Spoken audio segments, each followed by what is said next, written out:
गहने कविता, कन्नड़ में वडवेगोडु। तो यहाँ विमला जी द्वारा अनुवाद किया हुआ गहने। सोने के गहने क्यों कर माँ तकलीफ देते हैं, नहीं चाहिए माँ। रंगीन कपड़े क्यों कर माँ मिट्टी में खेलने नहीं देते माँ। तो यहाँ बच्ची अपनी माँ से कहती है सोने के गहने नहीं चाहिए हमें, क्योंकि वो तकलीफ देती हैं। तकलीफ का अर्थ है कष्ट। यहाँ पे लिखा हुआ है कष्ट, एकदम हमें कष्ट देते हैं, वो इधर उधर चूमते हैं, अच्छा नहीं लगता। और सोने के जेवर पहनाएंगे तो बच्चों को इधर उधर खेलने के लिए जाने नहीं देते। इसलिए वो कहती है रंगीन कपड़े भी नहीं चाहिए हमें, क्योंकि हमें मिट्टी में खेलने नहीं देते। जब फंक्शन के वक्त कहीं पर प्रोग्राम में, कार्यक्रम में हम लोग जाते हैं तो बच्चों को जेवर पहनाते हैं, अच्छे अच्छे कपड़े पहनाते हैं। इसकी वजह से उन्हें क्या करते हैं, हम लोग इधर उधर खेलने के लिए जाने नहीं देते, क्योंकि कीमती वस्तु उनके पास है, उन्हें डाल चुके हैं। इधर उधर गुम हो गया तो, गायब हो गया तो क्या करें। इसीलिए हम लोग क्या करते हैं, उन्हें पकड़ कर बिठा कर रखते हैं, अपने पास ही बिठा कर रखते हैं। तो यहाँ उन्हें बंधन सा महसूस होता है ये सब करने से। और बहुत ही पार्टी वेयर ड्रेसेस उन्हें पहनाएंगे तो इधर उधर चुभने लगती है, तो उनको वो नहीं चाहिए कहती है। क्यों वो सब डालना चाहती है, इस प्रश्न के लिए दूसरे स्टांजा में दिया गया है।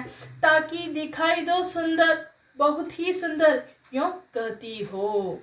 माँ कहती है ना तुम सुंदर दिखना चाहिए, इसीलिए मैं तुम्हें ये सब पहनाती हूँ। सुंदर लगूं किसको, कहो माँ मैं किसको सुंदर दिखूं। छोटे छोटे बच्चे रहते हैं, बहुत सारे लोग आते रहते हैं, कितने सुंदर। बच्चों को कौन सा भी वस्तु पहनाएंगे, वे कपड़े पहनाएंगे तो वो सुंदर ही दिखते हैं। छोटे बच्चे वैसे ही रहते हैं। तो वो कहती है सुंदर मैं किसको दिखूं, क्यों कहो माँ। देखने वालों को तो लगता है बड़ा सुंदर, देता है आनंद, मगर मुझे बनता है बड़ा बंधन। बंधन मीन्स रुकावट, यहाँ पे लिखा हुआ है। बंधन का अर्थ है रुकावट, रोक देते हैं हम उनको। तो यहाँ कहते हैं देखने वालों को तो सुंदर दिखते हैं, आनंद लगता है, कितने सुंदर हैं बच्चे, कितने प्यारे हैं, इतना कहकर वो निकल जाते हैं। लेकिन हम लोगों को वो तकलीफ देते हैं, बंधन सा महसूस करते हैं हम लोग। इसीलिए हमें ऐसे कपड़े, ऐसे जेवर नहीं चाहिए कहते हैं बच्चे।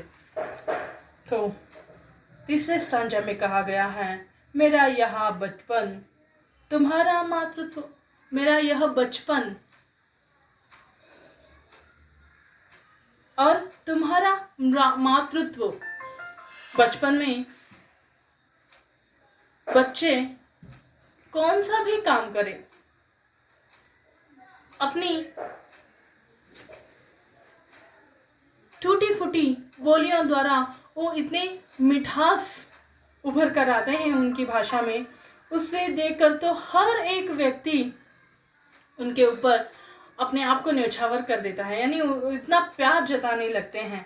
तो इसलिए बेटी कहती है मेरा यह जो बचपन है और तुम्हारा मातृत्व, माता का हृदय जो है, यही गहने हैं मेरे लिए माँ। मैं छोटी हूँ और तुम मेरी माँ हो, यही मुझे काफ़ी है। मुझे यही गहने हैं, इसके अलावा और कुछ नहीं चाहिए मुझे। मैं तुम्हारा गहना, तुम मेरा गहना, फिर अन्य गहनों की क्या ज़रूरत। देखिए यहाँ पे एक माँ के लिए या एक औरत के लिए बच्चे ही सब कुछ है। उसके पास सोने के जेवर हो या न हो, पहनने के लिए रेशमी साड़ी हो या न हो, लेकिन एक औरत के लिए बच्चे ही सब कुछ है। एक औरत के पास सब कुछ है, वो इतने रईस हैं कि 100 बच्चों को भी पाल सकते हैं।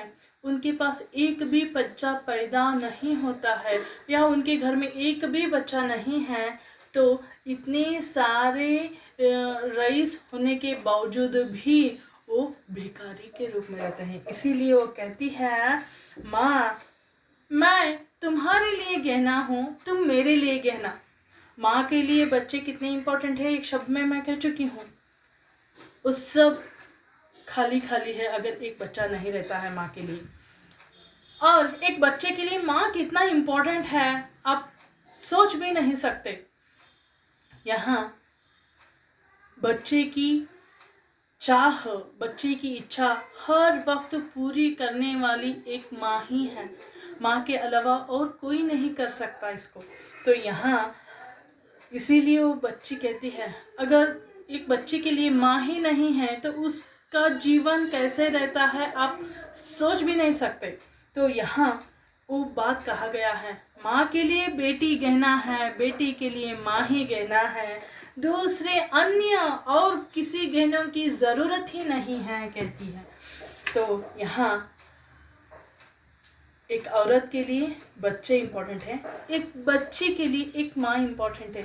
इस विषय को यहाँ पे कुवेंपु जी ने दर्शाया है, उसको विमला जी ने हिंदी में अनुवाद किया है, हम उन्हें धन्यवाद देंगे।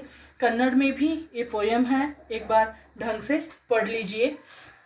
ಚಿನ್ನದ ಒಡವೆಗಳೇ ಕಮ್ಮ, ತೊಂದರೆ ಕೊಡುವವು ಬೇಡಮ್ಮ, ಬಣ್ಣದ ಬಟ್ಟೆಗಳೇ ಕಮ್ಮ, ಮಣ್ಣಿನೊಳಾಡಲು ಬಿಡವಮ್ಮ, ಚಂದಕ್ಕೆ ಚಂದಕ್ಕೆ ಅನ್ನುವೆಯಮ್ಮ, ಚಂದವು ಯಾರಿಗೆ ಹೇಳಮ್ಮ, ನೋಡುವವರಿಗೆ ಚಂದವು ಆನಂದವು, ಆಡುವವ ಎನಗಿದು ಬಲು ಬಂಧ, ನನ್ನೀ ಶಿಶುತನ ನಿನ್ನೀ ತಾಯ್ತನ, ಎರಡೇ ಒಡವೆಗಳಮ್ಮ, ನಾ ನಿನಗೊಡವೆಯು ನೀ ನನಗೊಡವೆಯು, ಬೇರೆ ಒಡವೆಗಳೇ ತಕಮ್ಮ। तो बिना पैसे के, बिना गहने के, बिना कपड़े के, यानी कम कपड़ों में जीवन यापन कर सकते हैं। अगर माँ के लिए बच्चे नहीं हैं, बच्चे के लिए एक माँ नहीं है, तो ये जीवन ही व्यर्थ रहता है। तो यहाँ यही तात्पर्य है, एक दूसरे के लिए वही गहने हैं, दूसरे गहनों की ज़रूरत ही नहीं है कहा गया है। आई होप आप लोगों को समझ में आ गया है होगा।